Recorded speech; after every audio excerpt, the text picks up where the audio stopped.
Welcome to Swadharma education.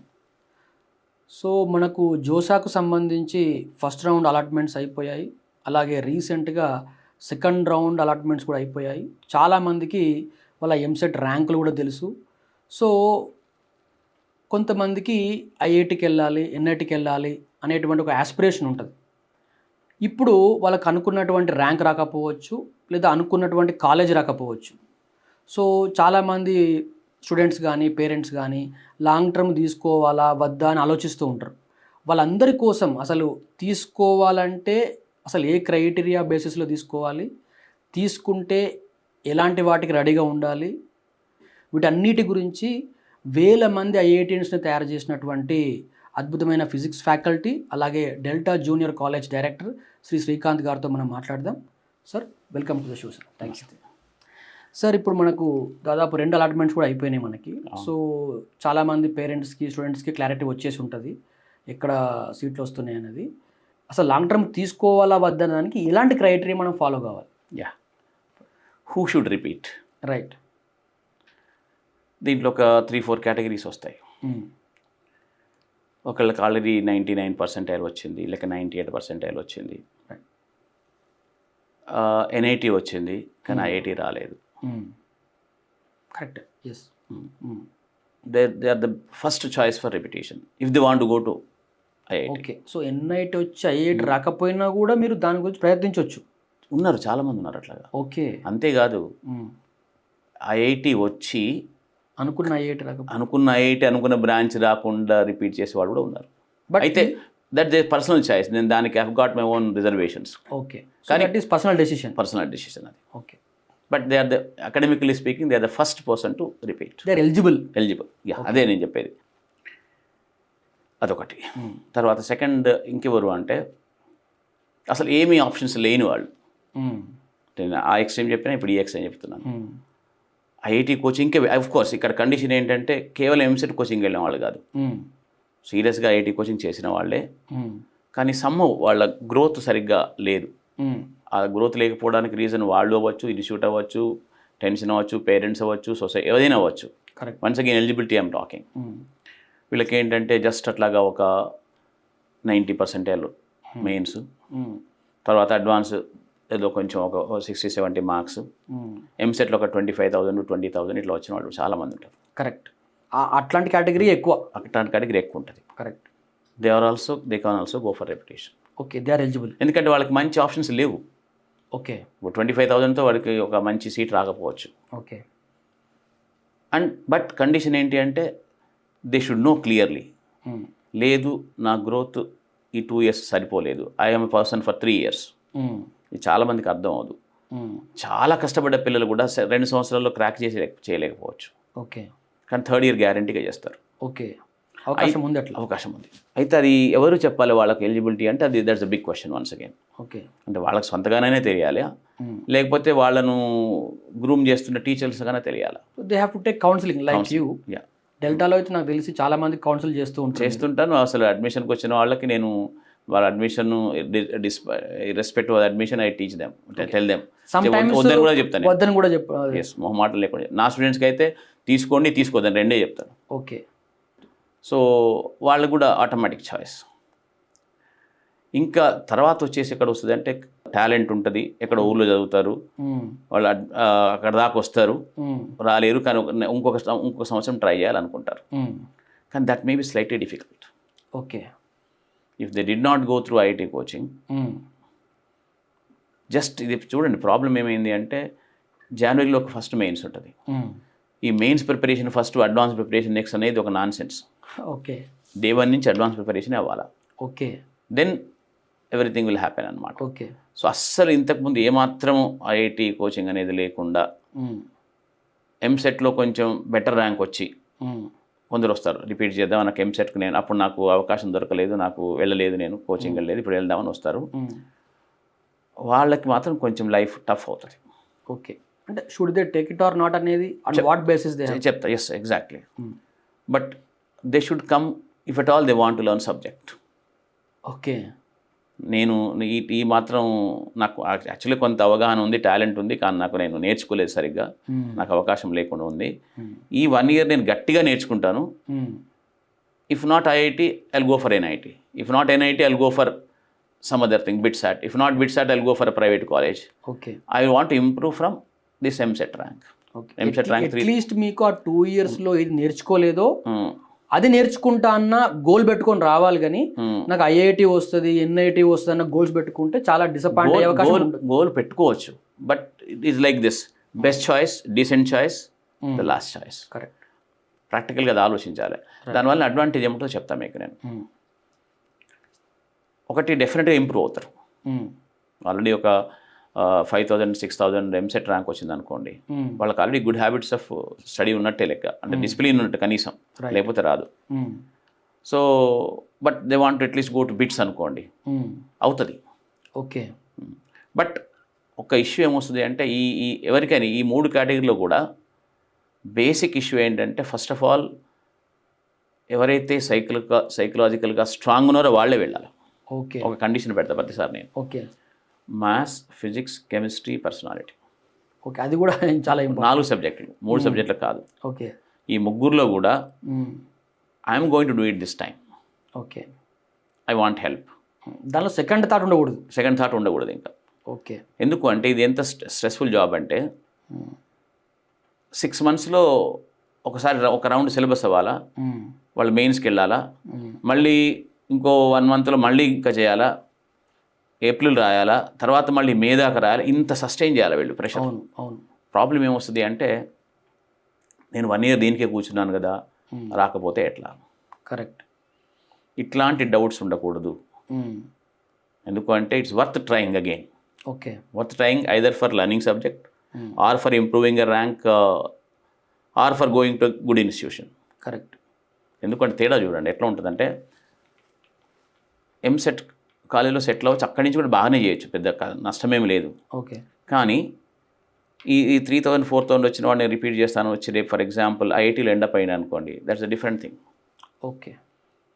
బిట్స్లో వెళ్ళినా ఒక different thing. So definitely is worth trying. Correct. But ఈ A category అయినా కూడా, అంటే ఆప్షన్ బ్రైట్గా ఉన్నవాళ్ళు, ఆప్షన్స్ ఏమీ లేని వాళ్ళు, తర్వాత సబ్జెక్ట్ ఇంప్రూవ్ చేసుకునే ఈ ముగ్గురు కూడా వెళ్ళొచ్చు. ఓకే. బట్ అందరి కండిషన్ ఒకటే, are they psychologically very strong. Psychologically strong అంటే ఇక్కడ క్లియర్గా విప్పి చెప్పేది ఏంటంటే, తప్పకుండా నేను సాధిస్తా అన్న ఉద్దేశంతో వెళ్ళాలి, దానిలో మళ్ళీ సెకండ్ థాట్ ఉండకూడదు. ఒకవేళ రాకపోయినా కూడా I am ready for whatever that is going to come up, I should not worry about it. Emotional resilience మధ్యలో గట్టిగా ఉండాలి, ఎమోషనల్ స్ట్రెంగ్త్ గట్టిగా ఉండాలి. Okay. And then is worth going డెఫినెట్గా. సార్ కానీ ఒకసారి ఇప్పుడు మనం అందరం హ్యూమన్ బీయింగ్స్ సార్, స్టార్టింగ్లో ఆరంభ శూరత్వం అంటాం మనం. ఒకసారి మనకు రాకపోయేసరికి స్టార్టింగ్లో తప్పకుండా చేయాలన్న భావన ఉంటుంది మనకు, కొంత కాన్ఫిడెన్స్తోనే వస్తాం మనం. ఒక 3 months 4 months అయిన తర్వాత ఫ్రెండ్స్ అందరూ రకరకాల కాలేజీలో చేరుతూ ఉంటారు, ఇక్కడ కొద్దిగా టఫర్గా ప్రాబ్లమ్స్ వస్తూ ఉంటాయి, ఆ పీర్ గ్రూప్లో కూడా మనం కొద్దిగా అప్స్ అండ్ డౌన్స్ అవుతూ ఉంటాయి. ఆ సమయంలో మళ్ళీ సెల్ఫ్ డౌట్ క్రియేట్ అయ్యే అవకాశాలు చాలా ఉంటాయి. అదే యాక్చువల్గా దట్స్ అ మెయిన్ థింగ్, ఇంకా నథింగ్ ఎల్స్. అది చాలా ఇంపార్టెంట్ మరి.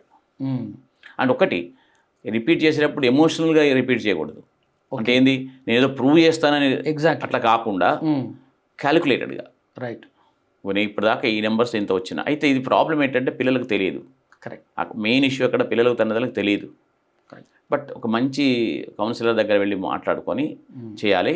బట్ ఇప్పుడు నేను ఇంతకుముందు స్ట్రెస్ఫుల్ అన్నదానికంతా మీరు ఎలాబరేట్ చేసినారు, ఇవన్నీ ఉంటాయి.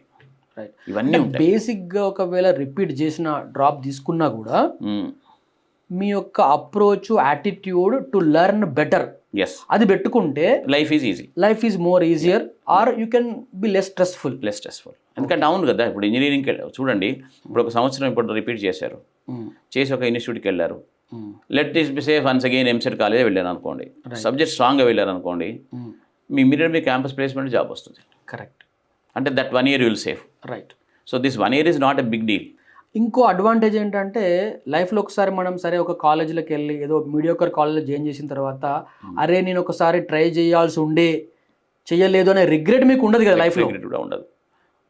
You brought a right point actually. అంటే ఎవరు రిపీట్ చేయొద్దు కూడా చెప్తాను నేను ఒక మాట వినగానే. రైట్. ఒక స్టూడెంట్ ఆల్రెడీ బాగా ట్రై చేశాడు, అంటే he put his heart and soul into it, but he could not do it అనుకోండి. He got a decent rank in EAMCET అనుకోండి. I prefer them to go to MSET. There's nothing like you should go once again. There's no looking back. So this is very important. Very important. So మీరు మీ best total best ఇచ్చిన తర్వాత కూడా మీకు Yes. 92 are 91 అక్కడ వచ్చింది అనుకుందాం, వచ్చింది మంచి ఎంసెట్ సీట్ వచ్చింది, లేకపోతే ఒక ప్రైవేట్ కాలేజీలో వచ్చింది, మణిపాల్లో అక్కడెక్కడో వచ్చింది. ఇది వీళ్ళు మళ్ళీ వెళ్ళి ఇంకొక సంవత్సరం ఆ టెన్షన్ తీసుకునే అవసరం లేదు. ఓకే. సో ఓన్లీ ఇంకా అసలు యాక్చువల్ కండిషన్ ఏంటంటే మీరు ఇంతకు ముందు ఇచ్చినటువంటి ఎగ్జామ్ లోపల అంటే లాస్ట్ ఇయర్ ఏదైతే మనం ఇప్పుడు ఈ ఇయర్ రాస్తున్నామో దీనిలో మీ బెస్ట్ రాలేదు అనుకున్న వాళ్ళే ఇంపార్టెంట్ అసలు. Yes. మీ బెస్ట్ ఎఫోర్ట్ ఆల్రెడీ వచ్చిందన్న తర్వాత ఇంకొకసారి ప్రయత్నిద్దాం అనుకోవడం అనేది మాత్రం చాలా డేంజరస్. చేయొద్దు అసలు, ఎందుకంటే యుల్ గ్రో లేటర్. ఎందుకంటే యూ ఆల్రెడీ గ్రోన్, ఇక్కడికి ఒక ఆగిపోయింది, ఇంకా మళ్ళీ ఒకసారి కూర్చోవడం అనేది meaningless. Okay. Only thing is నేను నా బెస్ట్ ట్రై చేయలేదు ఇవ్వలేదు, నా బెస్ట్ ఎఫోర్ట్స్ ఇవ్వలేదు అనుకున్న వాళ్ళే ఎలిజిబుల్. ఓకే సార్, ఇప్పుడు థర్డ్ కేటగిరీ గురించి మనం మాట్లాడాం. కొద్దిగా టౌన్స్లో ఉండి రూరల్ ఏరియాస్లో ఉండి అంత పెద్ద సరైన కోచింగ్ లేక వాళ్ళు తిరిగి కొద్దిగా రాసిన తర్వాత వాళ్ళకి 80%, 85 ఎంతో వచ్చినా కూడా ఐ కెన్ క్రాక్ ఇట్ అనే కాన్ఫిడెన్స్ వాళ్ళకి వస్తుంది. సో వాళ్ళ గురించి మాట్లాడుతున్నప్పుడు should they have some kind of ఒక ఎలిజిబిలిటీ పర్సంటైల్ పెట్టుకుంటే బెటరా, లేకుంటే అది ఐ డోంట్ నో. ఎందుకంటే ఈ మెయిన్స్లో 90% దాకా వస్తేనే I feel it is reasonable percentile. లేకపోతే ఏముందంటే ఈ 80లు 85లు 82లు ఇట్స్ నాట్ సో గ్రేట్. ఆలోచించండి, ఎందుకు అంటే సింపుల్ నెంబర్స్ చెప్తాను మీకు నేను. 80% అంటే ఎంత ర్యాంక్ అయి ఉండొచ్చు? 2 lakhs పైన. Okay. So from 2 lakhs to going to 20,000 is not easy. Okay. ఒక మిరాకిలే ఒక అయినా కూడా అది. ఎస్, బట్ రేర్ కేసులు ఉంటాయి. అదే మిరాకిలే అంటున్నాను. రేర్ కేసులు ఉంటాయి, బట్ జనరలైజ్ చేస్తే మాత్రం ఐ డోంట్ సజెస్ట్. ఓకే. ఎందుకంటే ఆల్రెడీ ఇన్స్టిట్యూషన్ ఇంకోటి ఏమైంది చెప్తాం మీకు. అంటే రీసెంట్ ఫినామినా ఏంటంటే ఇప్పుడు ఊర్లలో కూడా ఏమైనాయి, ప్రైవేట్ కాలేజెస్ అని అన్ని కేవలం ఐపీఈలో క్వశ్చన్ ఆన్సర్స్ బట్టి కొట్టడమే తయారైంది. కరెక్ట్. మీరు ఈ నేచర్ ఆఫ్ ది ఎగ్జామ్ ఏంటంటే మల్టిపుల్ చాయిస్ కాబట్టి మీకు లక్లో 82%, 83% వస్తుంది. ఓహో.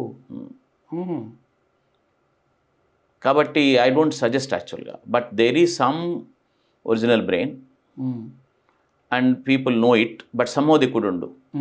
అంటే due to various reasons. Rare cases అన్నట్టు ఉంటాయి సార్ అవి. ఇవాళ నేను ఒక పేరెంట్తో మాట్లాడినాను. I tested him, is very original. Okay. Very original, very thoughtful person అనమాట. Due to some reasons he stayed back. Okay. అదే ఆ రీజన్స్ నేను పబ్లిక్గా చెప్పడం బాగుండదు, ఎందుకంటే ఇక్కడ ఉన్న కార్పొరేట్ అక్కడ బ్రాంచ్ పెట్టినారు, వాళ్ళంతా కలెక్ట్ చేసినారు, కూర్చోబెట్టి ఎగ్జామ్ పెట్టి ఏదో పెట్టేసినారు వాళ్ళు. సో ఈ రకంగా చూస్తే సార్ అసలు ఈ లాంగ్ టర్మ్లో జాయిన్ అవ్వడం కంటే ఈ లాంగ్ టర్మ్కి ముందు ఈ కౌన్సిలింగ్ పార్ట్ చాలా ఇంపార్టెంట్. మాట్లాడిన తర్వాత చెప్పాను నేను చూడడానికి ఈయనకు కొంచెం అవకాశాలు అయితే ఉన్నాయి, but will try our best, but let us try for IIT JEE advanced. దాంతో ఇంకో అడ్వాంటేజ్ ఏముంటుంది అంటే ఎవ్రీథింగ్ ఎల్స్ షుడ్ హ్యాపెన్. అంటే ఐఐటీజే వేరు, ఎంసెట్ వేరు అంటే నాకు ఏం చేయాలో అర్థం కాదు. సో ఐఐటీజే అడ్వాన్స్ ప్రిపేర్ అవుతే ఎవ్రీథింగ్ షుడ్ హ్యాపెన్. సో ఒక బాల్ పార్క్ ఎస్టిమేషన్ లాగా రేర్ కేసెస్ పక్కన పెట్టి నార్మల్ కేసెస్ చూసుకుంటే 89% కంటే ఎక్కువ వస్తేనే ఇట్స్ అ గుడ్ ఆపర్చునిటీ. ఎందుకు అంటే 1 lakh నుంచి యూ కెన్ గో టు 50,000, 30,000, 20,000 అంటే రిజర్వేషన్ బట్టి మనకు సీట్లు వచ్చే అవకాశాలు పెరుగుతాయి అక్కడ. కరెక్ట్. బట్ మనం 80లో నుంచి అక్కడికి వెళ్ళాలి అంటే it's not so easy. So 89% is a kind of cut off జనరల్గా. యా, బట్ నేను అన్నా కదా, ఇంకా అంటే we don't forget it. Somebody 85 వచ్చింది. ఇంకొకటి చెప్తా, దీంట్లో మెయిన్స్ 2 ఎగ్జామ్స్ ఉంటాయి. ఒక సింపుల్ లెక్క చెప్తా నేను. ఒకసారి 60%, ఇంకోసారి 80% వస్తే అది ఇట్స్ నాట్ రిలయబుల్. ఓకే. అది కూడా మళ్ళీ కొంత ఎక్సెప్షన్స్ ఉంటాయి, but generally speaking like first 80% తర్వాత 60% వచ్చింది అనుకోండి, it's even more unreliable. So last time మీరు రాసిన జేఈ లోపల రెండిట్లో కూడా కన్సిస్టెంట్ ఉండాలి, కన్సిస్టెన్సీ ఉండాలి. ఇవన్నీ కొత్తగా వస్తే ఇవన్నీ చూస్తాను నేను, not one. So counselling is very very very important. So yes, but మీరు అన్నట్టుగా ఒక పాయింట్ చెప్పాను కదా, మనం 85 వచ్చింది, ఇంకోసారి 82 వచ్చింది, కానీ the student knows very well that he did not give is best. అట్లాంటి వాళ్ళు తప్పకుండా చేయాలి. ఓకే. బట్ మీరు అన్నట్టుగా అస్సలు ఈ ఐఐటి జేఈ వాసన లేకుండా అసలే టౌన్స్లో నుంచి 80+% వస్తే నాకు ఐఐటి వస్తుంది అనుకోవడం కొంచెం somewhat misleading. Okay, but keep the rare cases out. Right. చాలామంది స్టూడెంట్స్ 92 కొద్ది 93 వరకు వచ్చిన వాళ్ళు they understand that quality coaching is not available. ఇప్పుడు ఏదో డెల్టా ఒకటి ఎవరైనా ఉంటే ఇంకొక 2-3 కాలేజెస్ ఉంటే ఉండొచ్చు, కానీ అంకిత భావంతో లాంగ్ టర్మ్ ఇద్దాం అనుకునే వాళ్ళు చాలా తక్కువ మంది ఉన్నారు. అవును. దాని గురించి మేము కూడా స్వధర్మ లోపల ఒక పెద్ద గ్రూప్ తయారు చేసాము. We are trying to find the institutions, కానీ very rarely we get quality institutions. మీలాంటి వాళ్ళు ఒకరు వస్తే తప్పితే చాలా రేర్ దొరుకుతూ ఉంటాయి మనకు. సో వాళ్ళందరూ ఏం చేస్తున్నారంటే rather than going to a college and everything, I will do my own study. అది that doesn't work, believe my words. 100%. Yes. So అది ఇండివిజువల్ ట్యూషన్స్ వర్క్ అవ్వవు, తర్వాత ఆన్లైన్ వర్క్ అవ్వరు. ఒక కొంచెం లిటిల్ హార్ష్ స్టేట్మెంట్ చేస్తాను నేను. అట్లా వర్క్ చేయగలిగితే వాళ్ళు ఇంతకుముందే చేసేవాళ్ళు. Okay okay. తర్వాత ఈ ఇండివిజువల్ ట్యూషన్స్ కూడా ఏమైంది అంటే even they became commercial. Okay. ఒకప్పట్లాగా లేదు అది ఇప్పుడు. సో అక్కడ కూడా మళ్ళీ ఒక ఆర్గనైజ్డ్ అప్రోచ్ ఉండదు. తర్వాత దీనికి ఒక టైము, దానికి ఒక టైము, దీనికి ఒక టైము, దీనికి ₹1,00,000, దానికి ₹1,50,000 ఇట్లా పెట్టేసుకోవడం అవుతుంది. ఫైనల్గా స్టూడెంట్కి ఒక ఆర్గనైజ్డ్ అప్రోచ్ ఉండదు. Okay. So at doesn't work. ఇక ఆన్లైన్లో అస్సలు వర్క్ అవ్వదు. Okay. They should be definitely a completely institutionalise support. Okay. Then it works. Sir, ఇప్పుడు మనం ఒక 10 years క్రితం చూసుకుంటే ఇన్ని ఐఐటీస్ లేవు. బహుశా చాలా మంచి విద్యార్థి అయి ఉండి కూడా ఆ టైంలో బాగా మంచి పర్సంటైల్ వచ్చినా కూడా, లేకుంటే అప్పుడు వచ్చినట్టు మార్క్స్ మంచిగా వచ్చినా కూడా తగిన ఐఐటీలు లేవు కాబట్టి వాళ్ళకి అప్పుడు సీట్ రాలేదు. కానీ ఇప్పుడు బహుశా అదే విద్యార్థి ఉంటే సీట్ వచ్చేది కావచ్చు. అట్లాగే ఇప్పుడున్న సీట్లు కూడా మనకు 17,000 18,000 ఉన్నాయి సార్ ఐఐటీస్లో చూసుకుంటే. సరే, ఎన్ఐటీస్ చూసుకుంటే ఇంకొక అన్ని కలుపుకొని జిఎఫ్టీస్ అన్ని చూసుకుంటే 60,000 అయితే కావచ్చు. 14 లక్షల మంది రాస్తున్నారు. సో ఆబ్వియస్గా దేవుడు వచ్చి కూర్చుండి కోచింగ్ ఇచ్చినా కూడా 14 లక్షల్లో 60,000 మందికే సీట్లు వస్తాయి. So it's a fact. కాబట్టి సమ్ టైమ్స్ మనం కూడా కూర్చొని ఒక ఆబ్జెక్టివ్ ఇవాల్యుయేషన్ చేసుకోవాల్సిన అవసరం ఉందా? ఎందుకంటే it is not the end of the life. అవును కదా, అసలు కాదు. మణిపాల్ ఉంది, విఐటి ఉన్నది, అమృత ఉంది, ఈవెన్ ఎంసెట్ కాలేజెస్లో కూడా చాలా అద్భుతమైనటువంటి అకాడమిక్ ఎక్సలెన్స్ ఉంది, మంచి ప్యాకేజీలు వస్తున్నాయి. రీసెంట్గా మేము ఒక కాలేజ్కి వెళ్ళాం, గీతాంజలి కాలేజ్. 51 లక్షలు వచ్చింది ప్యాకేజ్ ఒకటి. అది ఒక్కటే కాదు, అంటే చాలా మందికి ఒక విద్యార్థికి బ్రిలియంట్ ఉంటారు వస్తారని అట్లా కాదు. 41 lakhs, 21 lakhs, 18 lakhs, ఇట్లా your very surprised. True. Gitanjali గురించి I got a full idea. Right. So ఇట్లాంటి కాలేజీలు ఉన్నప్పటికీ కూడా కొంతమందికి ఏంటంటే ఎంసెట్ కాలేజీలు అనగానే ఒక రకమైనటువంటి మేము సబ్ స్టాండర్డ్ కాలేజీ పోతున్నాం మేము అనే ఒక భావన ఉంటుంది చాలామందికి. ఆ భావనతో వెళ్ళినా కూడా they may not really excel. So how should we approach? మనకు రాలేదు పర్వాలేదు, but when we get into some college how should we look forward? అది పక్కన పెట్టేసి how should we go about our life? Simple sir, అది simple life philosophy. అయితే లేదు, ఎంసెట్ కాలేజీలకి మీకు ప్రైవేట్ యూనివర్సిటీస్కి బయట వాటికి నేషనల్ క్యారెక్టర్ ఉన్న వాటికి కొంత తేడా ఉంటుంది. ఎస్పెషలీ నెట్వర్కింగ్ కానీ లేకపోతే అక్కడ లర్నింగ్ కల్చర్ కానీ కొంత తేడా ఉంటుంది. కానీ లుక్, కేవలం నాకు ఎంసెట్ కాలేజ్ వచ్చింది నాకు నచ్చదు అని రిపిటేషన్ పోవడం కూడా మీనింగ్లెస్. ఎగ్జాక్ట్లీ. ప్రతిసారి చెప్తాను, ఫస్ట్ కౌన్సిలింగ్ చెప్పేటప్పుడే చెప్తాను నేను, ఫస్ట్ నాకు అక్కడ పిల్లలు వచ్చినప్పుడు this is not the end of it, is the beginning of life. మీకు అంతకుముందు ఎప్పుడో మనం ఇంటర్వ్యూలో ఎక్కడ చెప్పినా కూడా మామూలుగా ఒక న్యాచురల్గా గ్రో అయ్యి ఎంసెట్ కాలేజ్ నుంచి వెళ్ళి ఐఏఎంలు తెచ్చుకునే వాళ్ళు చాలామంది ఉన్నారు. ఐఐటీలకు వెళ్ళి ఏఎంలు తెచ్చుకునే వాళ్ళు కూడా ఉన్నారు. So this nothing like world fall అయిపోయిందనో అట్లా ఏమి లేదు. రైట్, ఈ టైంలో నేను ఇంతవరకు సాధించగలిగాను. My growth is still moving up. Correct. ఎందుకంటే చూడండి, ఒక స్టూడెంట్కు సెల్ఫ్గా రెస్పాన్సిబిలిటీ తీసుకోవడం వచ్చినాడు హీల్ స్టార్ట్ ఫ్లరిషింగ్. ఇంటర్మీడియట్ దాకా ఎంతసేపు society pressure, parents pressure, peer pressure ఇదే పనిచేస్తుంది. ఆ స్టూడెంట్కి కొంత బ్రీత్ తీసుకొని తన గురించి తను ఆలోచించుకునే టైం ఉండదు అసలు. కరెక్ట్. ఒక 18 జనరల్గా పేరెంట్స్ చెప్తాను 18 years దాకా ఓపిక పట్టిండంట నేను. 18 తర్వాత చాలామంది they become very responsible. Correct. ఒకటి ఏంటి అంటే ఈ ఐఐటి జేఈ కోచింగ్ దానికి ఉన్న చాలా నెగిటివ్ ఆస్పెక్ట్స్తో పాటు ఒక గుడ్ థింగ్ ఏం జరిగింది అంటే ఇంటర్మీడియట్ స్థాయిలో లెర్నింగ్ పెరిగింది. Okay. So you're already equipped, నువ్వు ఆల్రెడీ ప్రిపేర్ అయినావు, you did your best, EAMCET వచ్చేసింది, then your growth starts now. Correct.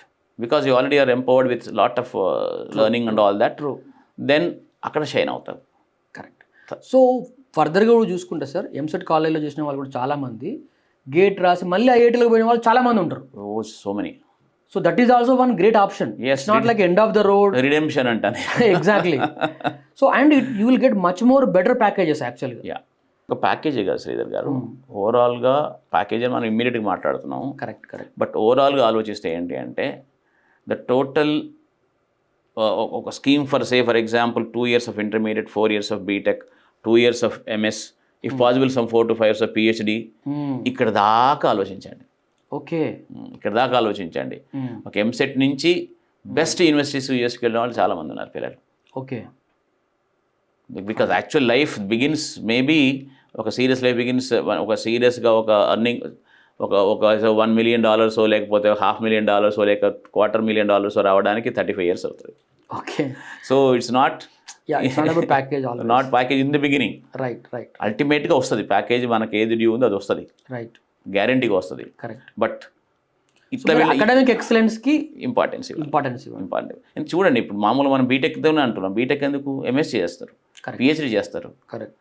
PhD చేసిన తర్వాత బెస్ట్ ప్యాకేజెస్ వస్తాయి. ట్రూ. బిగినింగ్లో పిహెచ్డీ స్టూడెంట్స్కు ఆఫర్ రేట్ $250,000 ఉంటుంది అమెరికాలో అయితే. సో ఇప్పుడు డెల్టా కాలేజ్లో సార్ మనం లాంగ్ టర్మ్ బ్యాచెస్ తీసుకుంటున్నామా, లేకుంటే వాళ్ళకి తప్పకుండా తీసుకుంటాం మేము ఇక్కడ, ఎందుకంటే హాస్టల్ ఫెసిలిటీ వాళ్ళకి ఉంది? హాస్టల్ ఫెసిలిటీ ఉంది, లాంగ్ టర్మ్ తీసుకుంటాను. And I plan for them. ఇప్పుడు చెప్పిన ఈ కేటగిరీస్ అందరికీ క్లియర్గా ఎక్స్ప్లెయిన్ చేస్తాను నేను. ఓకే. మన ఆప్షన్స్ ఇట్లా ఉన్నాయి. లాస్ట్ టైం ఒక అబ్బాయి 90,000 ఎంసెట్ వచ్చినాడు. నేను అదే 90,000 వచ్చి నువ్వు ఏం చేస్తావు అనుకున్నాను అన్నాను. లేదు సార్ నేను ట్రై చేయాలన్నాడు. But I can only promise you 9,000 EAMCET, not more than that అన్నాను. బట్ అట్లాగే వచ్చింది వాడికి. So is happy. Okay. But the programme is not EAMCET, it's basically IIT. Right right. కానీ now is doing great. Correct. వాడు కామెడీకి కూడా రాశాడు, కర్ణాటకలో చేరాడు, ఎంసీలో చేరలేదు, మంచి కాలేజ్లో. So is doing great there. Okay. So we'll tell them the options very clearly. Actually అట్లా చెప్తే ఏమవుతుందంటే చాలామందికి నచ్చదు. కరెక్ట్. కానీ my approach is that only. Convince కంప్లీట్గా స్టూడెంట్ గురించి అండర్స్టాండ్ చేసుకున్న తర్వాత పేరెంట్స్కి ఆప్షన్స్ ఏమైనా ప్రైవేట్గా చెప్తాను నేను. ఓకే. బాయ్కి చెప్పేది సరే you to go to IIT అనే చెప్తాము. బట్ యాక్చువల్గా ఒక పేరెంట్గా మీరు ఏం యాక్సెప్ట్ చేస్తారని అడిగి. సో బేసిక్గా అసలు లాంగ్ టర్మ్ తీసుకోవాలనుకున్నప్పుడు అట్లీస్ట్ జాయిన్ అవ్వడం జరగకపోవడం పక్కన పెడితే ఒకసారి వచ్చి కౌన్సిలింగ్ తీసుకోవడం చాలా ఇంపార్టెంట్. చాలా. ఎందుకంటే ఎక్కడ కూడా కౌన్సిలింగ్ ఇచ్చే అంటే పేషెంట్స్ కానీ అసలు అట్లాంటి క్యారెక్టర్ కానీ బయట ఎక్కడ కనబడట్లేదు అసలు. అవగాహన కూడా ఉండదు కదా. అవును, అవగాహన కూడా ఉండదు కదా.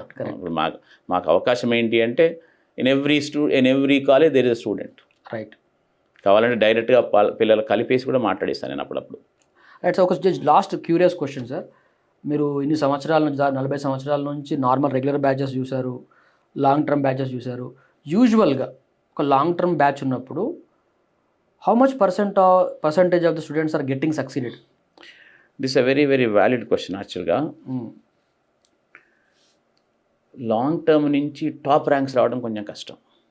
అంటే అట్లీస్ట్ వాళ్ళు ఎన్ఐటీస్ ఐఐటీస్కి పోయే వాళ్ళు వెళ్తారు. ఎంత పర్సెంటేజ్ ఉండొచ్చు approximate? I don't know. Now days it use to be some 40-60 ఉండేది యాక్చువల్గా. ఓకే. బట్ ఇప్పుడు కొంచెం పెరిగింది అనుకుంటాను నేను. ఓకే. మీ బ్యాచెస్లో పర్సెంటేజ్ చూస్తే ఎలా ఉంటుంది sir? Similar, almost 40 to 60%. So that's almost like more 40-60 అంటే 40 లాంగ్ టర్మ్ అయితే 60 న్యూ క్యాండిడేట్స్ ఉంటారు జనరల్గా. That's what I am saying. Okay. Only purely long term లోపల success rate is around like 50% కంటే స్లైట్లీ ఎక్కువ ఉండొచ్చు అనుకోవచ్చు. ఉండొచ్చు. Okay sir, thank you very much. Thanks for joining us. Thank you.